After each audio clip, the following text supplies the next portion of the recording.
we're going over software and hardware solutions.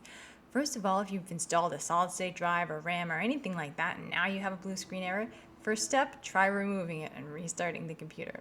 The next step, remove any sort of USB, CD-ROMs, or speakers that could have updated a driver and is now giving you a blue screen error. Now we're going to go over some hardware solutions. We'll go over software ones later. I'm going to unplug my battery. I'm going to make sure my power cord is also uninstalled, and then I'm going to look for an easy access panel to get inside to test my RAM. This is a big cause for blue screen errors. If you don't have an easy access panel, you can look up a disassembly video by your model. Also, the screwdriver I'm using is a link for it is in the description down below. I'm going to pull out my arms of these little arms and then pull out my RAM stick one at a time to test it. And then with one installed, I hit my power button. If I still have the blue screen error, I go back into my laptop and I install the one I've removed, and the one that's still installed, I remove that one. Why am I doing this? Because RAM tends to go bad one at a time, like a headlight on a car. So I'm testing to see if I take one out and the blue screen error goes away. So if I still have the blue screen error, no problem. We're moving on to software solutions after this. But if you find that, wow, I took that one RAM stick out and suddenly my blue screen error is gone, then you know you have one bad stick of RAM because you've removed the one RAM stick and now the issue has disappeared. So if you found a bad RAM stick, how do you order a new one? Don't worry, we'll go over some software solutions in a second, but first, how to order it.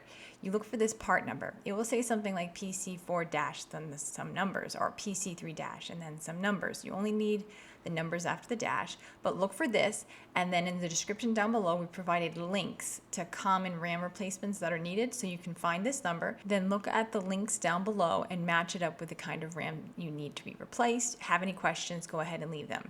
Next, on to some software solutions. We're going to hit power and we're going to hold down F9 because we're going to try to enter your recovery manager, which is a nice feature of your Asus computer. It will look like that, and wait for the blue screen.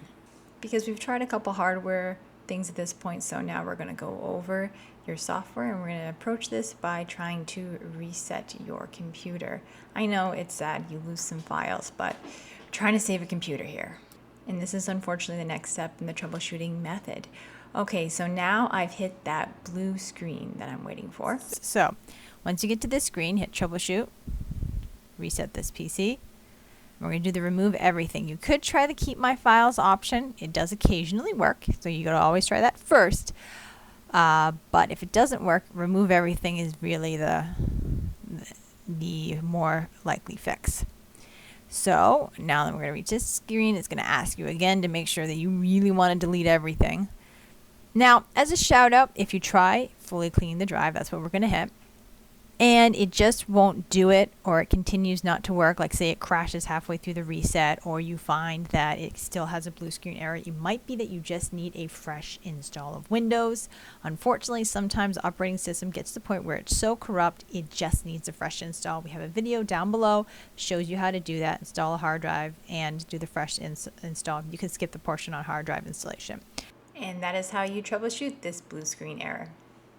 Thanks for watching our video. If you found it in any way helpful, please like and share. If you like do-it-yourself computer repair videos, or you're an egghead like us, then go ahead and subscribe. If you have any questions or comments, leave them down below and one of our certified repair technicians will get back to you.